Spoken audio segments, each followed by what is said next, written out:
මාධ්‍ය සාකච්ඡාව පවත්වන්නේ මීට දවස් දෙකකට ඉදිරි කලින් ඒ කියන්නේ 14 වෙනිදා ශ්‍රේෂ්ඨාධිකරණයේ මූලික අයිතිවාසිකම් නඩු අංක 107 ඇලයිරක් 2011 දරන නඩුවේ තීන්දුව ප්‍රකාශයටපත් වුණා. එය පොලිසියට විරුද්ධව ඉදිරිපත් කරන ලද නඩුවක්. එම නඩු තීන්දුව අනුව එහි පෙත්සම්කරු වන රංජිත් සුමංගල යන පුද්ගලයාට වද හිංසා කරලා ඒ වගේම ඔහු නීති විරෝධී ලෙස අත්අඩංගුවටගෙන රඳවා තබාගෙන සහ වද හිංසා කරු බවට තීරණය වුණා. දැන් මෙහි තිබෙන විශේෂ වැදගත්කම තමයි ඒට ඊටාත්ම ජ්‍යෙෂ්ඨ පොලිස් නිලධාරියෙක් වගකිය යුතු බව. ඒ කියන්නේ වද හිංසා කිරීමට ඇතුළුව මූලික අත්‍යවශ්‍යකම් උල්ලංඝනය කිරීමට වගකිය යුතු බව ශ්‍රේෂ්ඨ අධිකරණයේ තීන්දුව කිරීම. එවකට එම සිද්ධිය සිදු වුණු කාලේ ජ්‍යෙෂ්ඨ පොලිස් අධිකාරීව සිටි සහ දැනට වැඩ බලන පොලිස්පති ධූරය දරන තෙන්නකෝන් මහතා පිළිබඳවයි මේ සඳහන. තෙන්නකෝන් මහත්මයාගේ පත්වීම පිළිබඳත් නොයෙකුත් ආందోලන තත්වයක් ඇති වුණා. ආందోලනාත්මක තත්වයක්. පොලිස් දෙපාර්තමේන්තුවේ ප්‍රධානියා වැඩ බලන උනත් ප්‍රධානියා මේ විදිහට ශ්‍රේෂ්ඨාධිකරණය විසින් ඔහු වරදිකරුවෙකු ලෙස ඒ කියන්නේ මූලික අයිතිවාසිකම් උල්ලංඝනය කරපු කෙනෙක් ලෙස තීරණය කර පුද්ගලිකව ඔහු විසින් පෙත්සම්කරුට වන්දි ගෙවිය යුතුයි කියලා තීරණය කළා තිබෙනවා. දැන් පොලිස්පති ධූරයේ ඔබවන තැනැත්තා නිල බලයෙන් බොහෝ පහළ නිලවල විනය බලධාරී අද වෙනවා. ජාතික පොලිස් කොමිසමට තමයි බලතල තිබෙන්නේ විනය බලතල. නමුත් ඒ විනය බලතල විවිධ මට්ටමේ ජ්‍යෙෂ්ඨ පොලිස් නිලධාරීන්ට එය පවර්ලා තිබෙනවා. මේ පිළිබඳව දැනටමත් රටේ සාකච්ඡාවක් ඇති වෙලා තිබෙනවා. අපෙන් බොහෝ දෙනා අහනවා අපේ මේ පිළිබඳව අපේ ස්ථාවරය කුමක්ද කියලා. මොකද මෙවැනි ප්‍රශ්න පිළිබඳව නීතිඥ සාමූහිකය හැම වෙලාවෙම ප්‍රසිද්ධිය පැහැදිලි ස්ථාවරයක් අරන් තිබෙන නිසා ඒ නිසා අපි හිතුවා මේ පිළිබඳව මේ මාධ්‍ය සාකච්ඡාව තුළින් ජනතාව දැනුවත් කරන්නට. නඩු තීන්දුවක් දීලා තියෙනවා. මගේ නම මම කියන්නේ උපුල් ජයසූරිය ජනාධිපති නීතිඥ. අපි මේ සාකච්ඡා කරන්නේ ශ්‍රේෂ්ඨාධිකරණය විසින් 14 වෙනිදා මීට දින දෙකකට ඉස්සෙල්ලා දීපු නඩු තීන්දුවක් ගැන. මේ නඩු තීන්දුව සඳහා පෙත්සම්කරුවා වෙලා හිටියේ ඒ බණ්ඩාර කියලා හිටපු හමුදාවේ නිලධාරියෙක්. එයාව අත්අඩංගුවට අරන් තින්නේ 15 වෙනිදා දිනක ඒ මාසේ සැප්තැම්බර් මාසේ 15 වෙනිදා දිනක. අත්අඩංගුවට අරගෙන ගෙදරට ගෙනියලා බරපතල ලෙස ගෙදරදී ඔහුගේ බිරිඳ තරුණ බිරිඳක් සහ දරුවන් දෙදෙනෙක් ඉඳලා තියෙනවා අවුරුදු 9යි අවුරුදු 2යි. ඊටමත් අඩු ආයසින පුංචි ලදරුවන් කියලා කියන්න පුළුවන්. ඒ දරුවන් දෙදෙනෙක් ඉස්සරහා තමයි මේ බරපතල ලෙස මොහුට මුලින්ම පහර දෙන්න පටන් ගත්තේ. ඔහුට බිම දාගෙන පහර දීලා තියෙනවා. ඔහුගේ මූණ පවා පාගලා තියෙනවා. ඊට පස්සේ පොලිසියට ගෙනල්ලා ඒ දරුවන් කෑ ගහද්දි බිරිඳ කෑ ගහද්දි මේ පාරදීම් නවත්තලා නැහැ. දිගටම ගහගෙන ගිහිල්ලා තියෙනවා. ඊට පස්සේ නැවතවරක් පොලිසියට ගෙනල්ලා 15 වෙනිදා ඉඳලා 18 වෙනිදා වෙනකම්ම පහර දීදී නොඑක් දේවල් ප්‍රශ්න අහලා තියෙනවා. කවදද මේ තුවක්කුවක් ගත්තද, හොරෙන් ගත්තද, ස්වර්ණාභරණ හොරෙන් ගත්තද කියලා අහලා තියෙනවා. ඒක පෙන්නන්න කියලා එකන් ගිහිල්ලා තියෙනවා. ඒ පුද්ගලයා මොහොතකට හෝ මේ ගුටි කෑම නැවැත්යයි කියලා හිතලා නොඑක් දේවල් කියලා තියෙනවා. ඒ අනුව කිසිම දෙයක් හොයාගෙනත් නැහැ. එසේ හෝ ශ්‍රේෂ්ඨ අධිකරණය විසින් ඔහුට මේ ඊට පස්සේ ඔහු ඉදිරිපත් කළා තියෙනවා මහේස්ත්‍රාත්තුමා ඉස්සරහා 19 වෙනිදා ඉදිරිපත් කළා තියෙන 18 වෙනිදා අත්අඩංගුවට ගත්තයි කියලා. නමුත් ඔහු අත්අඩංගුවට ගත්තේ 15 වෙනිදා. මහේස්ත්‍රාත්තුමා නීති අනුව ප්‍රතිපාදනයක් තියෙනවා. ඔහු දවස් දෙකක් පොලිසිය භාරයේ තබා ගැනීම සඳහා ඒ නියෝගය කළා තියෙනවා. දවස් දෙක ඉවර වෙන්නේ 19 වෙනිදා ඉඳලා 21 වෙනිදා. 21 වෙනිදා එහෙම ඔහු නැවතවරක් අධිකරණය ඉදිරිපත් කරපු නැති නිසා මහේස්ත්‍රාත්තුමා විසින්ම කැඳවලා තියෙනවා වහම මේ පුද්ගලයා ඉදිරිපත් කරන්න කියලා. ඊපස්සේ ඔහුව ඉදිරිපත් කළා තියෙනවා 22 වෙනිදා. එදා තමයි මහේස්ත්‍රාත්තුමා විසින් ඌව වහම අපමත නිදහස් කරලා ඌව මේ වෛද්‍ය ප්‍රතිකාර සඳහා යොමු කරලා තියෙන්නේ. ඒ අනුව තමයි ඌව වෛද්‍ය ප්‍රතිකාර නොඑක් වෛද්‍ය ප්‍රශ්න තිබුණා ඔහුට. නොඑක් තුවාල තිබුණා. ඔය කිව්ව ඔහු ප්‍රකාශ කර සිටිය ආකාරයටම ඒ තුවාල සංසන්දනය වෙන බව ශ්‍රේෂ්ඨාධිකරණයේ නඩු තීන්දුවේ සඳහන් වෙනවා. මේ තත්ත්වයට තමයි අවසාන වශයෙන් මේ නඩු තීන්දුව දීලා තියෙන්නේ. මේ නඩු තීන්දුව අනුව ඔප්පු වෙන එක කාරණයක් තමයි මේ අපේ අපරාධ මේ ව්‍යවස්ථාවේ 11 වන වගන්ති යටතේ තියෙන වද හිංසා පැමිණීම. ටෝචර් කියලා සඳහන් කරන අතිශය දරුණු වද හිංසා පවන්ලා තියෙන මේ පුද්ගලයන්. මේ පුද්ගලයන් අතර මේ වග උත්තරකාරයන් අතර එක්කෙනෙක් තමයි පොලිස් නිලධාරීන් 5 දෙනෙක් ඉඳලා තියෙනවා. 5 වෙනිය තමයි තෙන්නකෝන් කියලා මේ වන විට වැඩබලන පොලිස්පති ධූරයේ ඉන්න පුද්ගලයා. දැන් මේ පුද්ගලයාට ඔය වැඩබලන පොලිස්පති ධූරය දෙන අවස්ථාව වෙන විටත් ඌට මේ නඩුවත් විභාග වෙමින් පැවතුණා. ඒ පැවතීම මේ නඩුව පිළිබඳ මේ ආකාරයේ දරුණු වද හිංසා පැමිණීමක් සම්බන්ධව මූලික අතිවාසිකම් නඩුවක් විභාග වෙමින් පවතින අවස්ථාවක ඒ පිළිබඳව කල්පනා කරලද ව්‍යවස්ථාදායක සභාව විසින් මේ තනතුර ඔහුට ලබා දුන්නේ වැඩබලන තනතුරක් හැටියට හෝ වේවා කියන ප්‍රශ්නේ මතුවෙනවා. ඊට පස්ව තමයි ඒ මොහොත වෙනකොට අත් වශයෙන්ම මේ මොහොත වෙනකොට උට මේ නඩුව පමණක් නෙවෙයි නඩු ගණනාවක් තිබුණා. එකක් ජනාධිපති මන්දිරයේ මුදල් මිලියන 17ක මුදල් නැතිවීම සම්බන්ධව අරගලකරුවන්ට පහර දීමට උදව් දීම සම්බන්ධව ඒ එක්තරා එම සිද්ධියක් සම්බන්ධව නීතිපතිවරයා විසින් ඔහුට අධිචෝදනා පත්‍රයකුත් ඉදිරිපත් කළා තිබුණා. ඒ අධිචෝදනා පත්‍රය ඔහු අපෙල් අධිකරණයෙන් අභියාචන අධිකරණයෙන් නවත්වා ගත්තත් නීතිපතිවරයා විසින් පුද්ගලික ආයක නෙවෙයි නීතිපතිවරයා විසින් ඒ තීරණයට විරුද්ධව ශ්‍රේෂ්ඨාධිකරණයට අපෙලක් ඉදිරිපත් කළා. ඒකත් විභාග වෙමින් තියෙන අවස්ථාවක් මේක. ඒ තත්ත්වයට යටතේ තමයි ඔහුව මේ තනතුරටපත් කරලා තියෙන්නේ. නිසා පොලිසිය සාමාන්‍ය නිලධාරී කොන්ස්ටේබල්වරයෙක් වෙන්න පුළුවනි, සාජන්වරයෙක් වෙන්න පුළුවනි, නැත්නම් උප පොලිස් පරීක්ෂකවරයෙක් වෙන්න පුළුවනි. මේ පුද්ගලයන්ට බලපාන රීතියක් තියෙනවා. ඒ රීතිය තමයි ඔවුන්ට විරුද්ධව කිසියම් අපරාධමය චෝදනාවක් තියෙනවා නම් ඔවුන් කිසිම කෙනෙක්ව ඊළඟ මේ උසස් වීම සඳහා මේ කන්සිඩර් කරන්නේ නැහැ කියන එක. නමුත් මෙතනදී ඒක වුණේ නැහැ. ඉහළම නිලධාරියා පොලිසියේ ඉහළම නිලධාරියා ඒ ඉහළම තනතුර ලබා දීම සඳහා වැඩ බලන තනතුරක් වෙන්න පුළුවන්. ඒ මේ ව්‍යවස්ථාදායක සභාව ඒක මම හිතන්නේ අවශ්‍ය දෙයක් නෙවෙයි කියලා හිතන්නේ නැති. මම දන්නේ කොහොමද මේ හිතුවේ කියලා. සාධාරණ පුද්ගලයන් හැටියට ඒ උදවිය ඊටමත් ජ්‍යෙෂ්ඨ උදවිය ජ්‍යෙෂ්ඨ දේශපාලනඥයෝ ඒකම සිවිල් සමාජයේ ජ්‍යෙෂ්ඨ උදවියක් ඉන්නවා. වැඩි මනත් ප්‍රමාණයක් මම හිතන 4 දෙනෙක් කොහෙද තීරණය කළා තිනවා මේ කිසිවකින් වැඩක් නැහැ. මොහු තමයි සුදුසු පුද්ගලයා ඒ තනතුරටපත් කිරීම සඳහා කියලා. දැන් මේ වන විට ඇතිලා තියෙන තත්ත්වය තමයි මේ වද හිංසා පැමිණීමේ යටතේ ශ්‍රේෂ්ඨාධිකරණය විසින් නියෝග කරලා තියෙනවා ඔහුට විරුද්ධව පොලිස් කමිෂනර්ට සහ අනෙකුත් අනුබද්ධ ආයතන වලට ඔහුට විරුද්ධව කටයුතු කරන්නයි කියලා නියෝග කරලා තියෙනවා. ඒ නියෝගය යටතේ පොලිස් කොමිෂම විසින් කටයුතු කළ යුතු වෙනවා. ඔහුගේ ධූරය සම්බන්ධව සහ අනිකුත් විනය කටයුතු සම්බන්ධව ඒ අතරතුර ඔහු කරපු මේ ක්‍රියාව සම්බන්ධව විභාග කිරීමට අවශ්‍ය වෙනවා. ඔහු කරපු මේ ක්‍රියාව සම්බන්ධව පොලිසිය විසින් තමන්ගේ මේ නායකයා වැඩබලන පොලිස්පතිගේ මේ අපරාධමය වරද පිළිබඳව විභාග කිරීමක් අවශ්‍ය වෙනවා. ඒකම මේ වෙන විට අපි බලාපොරොත්තු වෙන සමහරවිට ඒ ඔක්කොම කටයුතු සටහන් කරගෙන නැtei කියලා ඒකම නීතිපතිවරයාගේ වාක්‍යය මොකද්ද? මේ අවස්ථාවේ අපි දන්නවා මෙවන් නඩු ගණනාවකදී නඩු තීන්දුව දීමෙන් පසුව ඒ පුද්ගලයන්ට විශේෂයෙන්ම ව්‍යවස්ථාවේ 11 වන වගන්ති යටතේ වද හිංසා පැමිණීම පිළිබඳව චෝදනා ඔප්පු වූ බවට ශ්‍රේෂ්ඨාධිකරණයෙන් තීරණය කළ තියෙන අවස්ථාවේදී නීතිපතිවරයා විසින් ඒ අයට විරුද්ධව වද හිංසා පැමිණීමේ පනත යටතේ ටෝචර් ඇක්ට් කියලා තියෙනවා.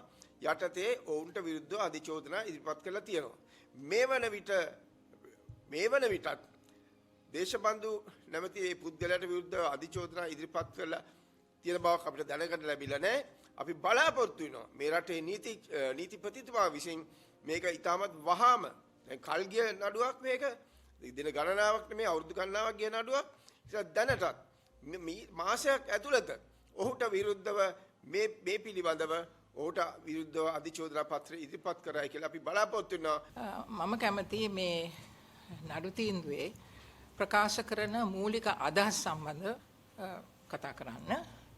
දැන් අත් වශයෙන් මෙතන කරුණු මොකක්ද? කරුණු ගමක ජන කොටස පිරිසක් සඳහන් කරුවා මෙතන මේ හුඟක් අපරාධ සිදු වෙනවා. එච්චරයි. පබ්ලික් කම්ප්ලේන්ට් එකක් තිබුණා. ඒ අනුව මේ අද වෙන මේ වැඩවලන පොලිස්පති තෙන්නකෝට මහත්මයා ඒ අංශයේ සිටි පොලිස් නිලධාරීන්ට කිව්වා මේක විභාග කරන්න කියලා. විභාග කරුවේ කොහොමද? කිසිම අත් වශයෙන් ඉන්වෙස්ටිගේෂන් එකක් තිබුණේ නැහැ. 3-4 දෙනෙක් සැකයක් මතුව අත්අඩංගුවට ගත්තා. අත්අඩංගුවට අරගෙන සම්පූර්ණ වදහිංසා සිදු කෙරුවා. ටෝචර්. දැන් එතකොට එතනින් අත් වශයෙන් මොකද්ද සිදු වුණේ? සිදු වුණේ අපේ ව්‍යවස්ථාවේ මූලික අයිතිවාසිකම් මේ තැනැත්තන්ගේ උල්ලංඝනය වෙලා තියෙනවා. 11 වෙනි වගන්තියේ වදහිංසාව. 13 වගන්තියේ නිත්‍යානුකූල නොවන විදියට අත්අඩංගුව. එතකොට 12 වෙනි වගන්තියේ සම්පූර්ණයෙන්ම නීතියෙන් තොරව ගත් ක්‍රියා පරිපාටියක් අනුව ආබිට්‍රරි කියන වචනේ පාවිච්චි කරන්න කියලා ඒක 12 උල්ලංඝනය. දැන් මේ අදහස් ගැබ් වෙලා තියෙනවා මේ අතකදී අපි 10 වෙනිදා මේ මාසයේ UDHR කියන සම්ප්‍රඥාප්තියේ 75 වෙනි රංගපත්‍ර උත්සව පැවැත්වුවා. ඒක සඳහන් කරලා තියෙනවා. වදහිංසාව පිළිබඳව සහ ICC ප්‍රඥාප්ති අනුව අපේ රජය ජාත්‍යන්තර නීති යටතේ වගකීම් පිළිගෙන තියෙනවා. ඉතින් මේ නඩු තීන්දුවෙන් පැහැදිලි කරලා තියෙන්නේ මෙතන කරපු ක්‍රියා ව්‍යවස්ථාවත් උල්ලංඝනය කරලා තියෙනවා. මේ රටේ ආණ්ඩුව පිළිගෙන තියෙන ජාත්‍යන්තර නීතියේ මූලික යුතුකම් උල්ලංඝනය කරලා තියෙනවා. ඉතින් ප්‍රශ්න කරනවා මේ නඩු තීන්දුවේ මොකද මෙතන වෙලා සිදුවෙන්නේ? මෙතන සිස්ටමික්, ඒ කියන්නේ ආයතනික වශයෙන් ලොකු ප්‍රශ්නයක් තියෙනවා. අපේ නීතිය යටතේ පාපෝච්චරණයක් මත නඩුවක් ඉදිරිපත් කරන්න බෑ. Confessions to a police officer cannot be admitted. සාක්ෂි මත. ඒක පැහැදිලිව තියෙනවා. මන්තිවේද්‍ය මේ කනත්තන්ට මේ විදිහට නිත්‍ය නාකුළු නොවන විදිහට අත්අඩංගුවට අරගෙන වදහිංසා දුන්නේ ඇත්ත වශයෙන් ඒගොල්ලන්ගෙන් කට උතරයක් ලබා ගන්න මේ අපරාධ සිදු කෙරුවයිල. ඒක සම්පූර්ණයෙන්ම පොලිස් නිලධාරීන්ගේ යුතුයකම් සම්පූර්ණයෙන්ම උල්ලංඝනය කිරීම. ඉතින් ප්‍රශ්නය අහනවා කොහොමද මේක සිදු වුනේ? දැන් සිදු වෙන්නේ කොහොමද කියලා බලනකොට මේ නඩු තීන්දුවෙන් කියලා තියෙන්නේ. ඇත්ත වශයෙන් අපිට පෙනෙන්නේ මේ නිලතල බාර ගන්න තැනැත්තෝ ඒ තැනැත්තන්ගේ වගකීම් කිසිසේත්ම ඉෂ්ට කළ යුතු කියලා පිළිගැනීමක් නැහැ. ඒ නිසා තමයි මේ වාගේ ක්‍රියා පරිපාටියක් සිදු වෙන්නේ. ඒ නිසා මේකෙන් සඳහන් කරලා තියෙනවා පැහැදිලිව මේක රාජ්‍ය විසින් මේක ඊටාත්ම බරෑරුම් තත්ත්වයක් ලෙස පිළිගෙන මේ තැනැත්තන් විරුද්ධව යම් ක්‍රියාමාර්ග ගත යුතුයි. විශේෂයෙන් විනය අතින් කළ යුතු ක්‍රියා පරිපාටියක් තියෙන්න ඕනේ. දැන් අපි දන්නවා අපේ නීතිය යටතේ වදහිංසා සිදු කරනකොට අපිට පනතක් තියෙනවා. ඒ පනත යටතේ ඇත්ත වශයෙන් මේක අපරාධයක්. ඉතින් අපරාධ නඩුකරයක් කරන්න. ඉතින් ඒ නිසා මේ ජනතාව මේ කරුණු දැනගැනීම අවශ්‍යයි. මොකද අපිට අහන්න පුළුවන්. දැන් මේ නඩුව පවතින කාලයේ කොහොමද ජනාධිපතිතුමා සහ අපේ ව්‍යවස්ථායක මේ කවුන්සිලය කොහොමද මේ වාගේ තැනැත්තෙකු වැඩ බැලීමට පවා නියෝජනය කරලා පත් කෙරුවේ. ඒක ලොකු ප්‍රශ්නයක්. ඉතින් අපි මෙතනින් සාකච්ඡාවෙන් මතු කරන්නේ ජනතාව මේ අදහස් ප්‍රකාශ කරලා මේ ජනාධිපතිතුමා සහ මේ බලධාරී කොන්ස්ටිටියුෂනල් කවුන්සිල් ව්‍යවස්ථායක මෙතන මොන වගකීමක් ඇතුවද මේ පත් කිරීම කළේ. දැන් මේ පත් කිරීම කෙරුවට පස්සේ මේ වාගේ නඩු තීන්දුවක් තියෙනකොට මේක නිකන් සුළු දෙයක් කියලා සඳහන් කරන්න බෑනේ. යම් පියවරක් ගත යුතුයි. ඉතින් මොකක්ද ගන්න පියවර මේ සම්බන්ධව? ඉතින් ඒක ඉතාමත්ම වැදගත්. දැන් අපි දන්නවා මේ මෑතකදී ශ්‍රේෂ්ඨාධිකරණයෙන් අපේ රටේ ආර්ථික ප්‍රශ්නවලට වගකිව යුතු පිරිසක් ගැන නම් කරලා නඩු තීන්දුවක් දීලා තියෙනවා. දැන් මේ නඩු තීන්දුව දුන්නට අපේ සමාජයේ මේ සම්බන්ධව කිසි රජය මගින් ඒ තැනැත්තන් පක්ෂ මගින් කිසිම සාකච්ඡාවක් නැහැ මේ සඳහන් කිසි දෙයක් කළ යුතුද කියලා. ඉතින් ඇත්ත වශයෙන් දැන් මේක නඩු තීන්දුව දුන්නා. නඩු තීන්දුව පන්ත කිසිවක් කළේ නැහැ, කමක් නැහැ. දැන් මේ නඩුවත් මේ තාමත්ම වැදගත් නඩුව මේ වික්‍රමරත්න මහත්මයා සාකච්ඡා කරුවා. ඒ නඩුව පිළිබඳව මුකුත් කරන්නේ නැද්ද? අපි ප්‍රශ්න කළ යුතුයි. මුකුත් කළ නැද්ද? එසේ නොකිරීමෙන් ඇත්ත වශයෙන්ම සිදුවෙන්නේ අපේ ව්‍යවස්ථාවේ භාගන්ති පළවෙනි දෙක තුනේ මොකද්ද සඳහන්ලා තියෙන ජනතාවට තමයි පරමාධිත්වය තියෙන්නේ. එතකොට මේ ආණ්ඩුක්‍රම ව්‍යවස්ථය යටත අධිකරණයට ආණ්ඩු ක්‍රමේ තැනක් තියෙනවා. තත්වයක් තියෙනවා. ඉතින් ඒ අපේ උසස්ම අධිකරණයෙන් ප්‍රකාශ කරන මේ නඩු තීන්දුවට කිසිම ගණන් ගන්න නැතුව කිසිම දෙයක් කරන්නේ නැත්නම් ඒක ලොකු ප්‍රශ්නයක්. ජනතාව වශයෙන් අපිට ලොකු ප්‍රශ්නයක්. අධිකරණයක් තියෙනවා. අධිකරණයෙන් මේ නඩු තීන්දුව ප්‍රකාශ කළා. නමුත් මොකුත් කරන්නේ නැහැ. ඉතින් ඒක තාමත් ලොකු හැල්ලු කිරීමක්. ඉතින් ඒ නිසා මම හිතන්නේ මේ සාකච්ඡාවෙන් මතුවෙන අදහස් අනුව අපිට මේ ප්‍රශ්න මතු කරන්න. As we know, in recent months, there have been some very significant judgments delivered by the Supreme Court of Sri Lanka regarding fundamental rights protection in the country.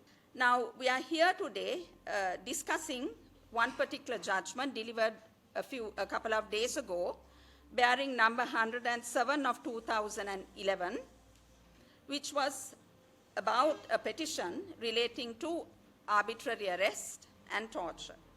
Why we are discussing that judgment today is not merely to provide an analysis of the judgment, but to point out the implications of that judgment to the police department in particular. Because the fifth respondent named in that petition is the current acting Inspector General of Police, Mr. Deshabandhu Tennakone. And here in this judgment, which is a unanimous judgment of the Supreme Court, it is declared, it is found that Mr. Tennakone, one, directly participated in the torture of this petitioner and others, and secondly, that even though he was then, as a superintendent of police, responsible for the conduct of his junior officers, that he did not prevent this sort of violation of fundamental rights. So therefore, he is responsible for negligence in that regard. So this has a very, very serious implication or serious implications for the police department because we are questioning the leadership. If there is a serious finding of this nature against the very leader of the police department, then the implications for the law and order situation in the country is very problematic. Now, of course, the judgment was based on the supreme law of the country, the Constitution of Sri Lanka.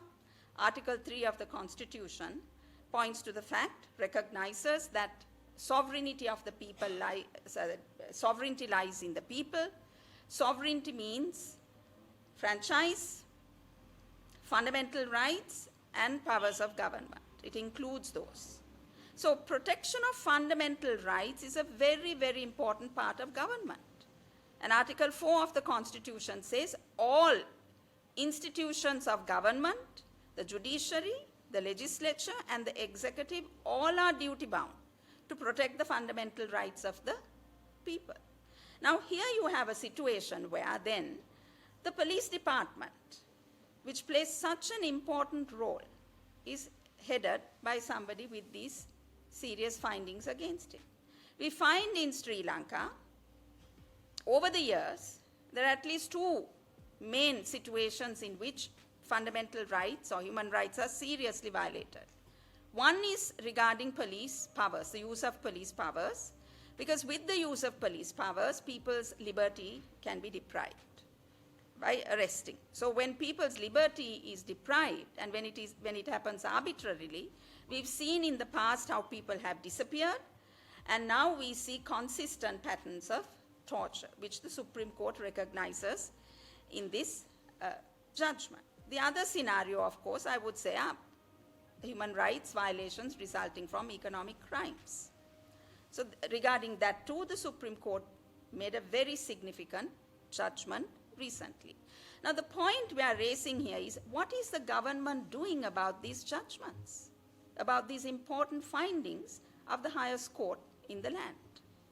Now, even though one can argue this judgment came after the appointment of Mr. Deshabandhu Thenakone to the position of acting Inspector General of Police, still we know, as he was being appointed, as he was being nominated, and his nomination was approved by the Constitutional Council, there were many cases that were pending against him. Very serious allegations had been made in those cases. And in some cases, indictments or charges had been served upon him.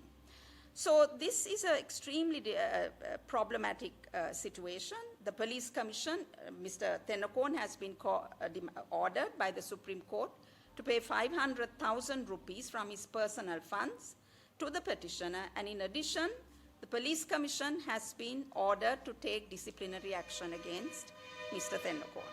So now here the Police Commission is ordered to take disciplinary action against the highest in the police department. So finally, I wish to point out that this is a violation not only of the Constitution of the country. As the Supreme Court has pointed out, these actions of torture and negligence on the part of senior officer, Mr. Thenakone, actually results in a violation of international law, international obligations of Sri Lanka that Sri Lanka has voluntarily undertaken. Well, the government can say that the priority at the moment is creating a very stable economy, and all these other issues are peripheral, but we can't accept it. Because economic stability and economic growth does not happen in a vacuum. We know the law and order situation is absolutely essential for stability of the country. We do recognize that not even investors would be interested in coming and investing in a country where the law and order situation is so very perilous, where the police department's leadership is under so much of scrutiny, and where there are findings, serious findings against the leadership itself. So we wish to point out that the government has to take action on these Supreme Court findings, take action, and we want to find out whether Mr. Thenakone will continue to remain in this position even as acting Inspector General of Police. There's also fear on the part of the public that this acting appointment could be made permanent. Will that happen?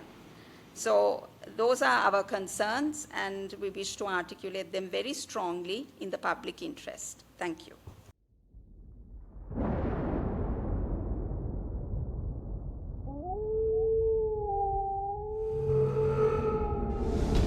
The News Reporter. වාරණයෙන් තොර අපක්ෂපාතී වාර්තාකරණය.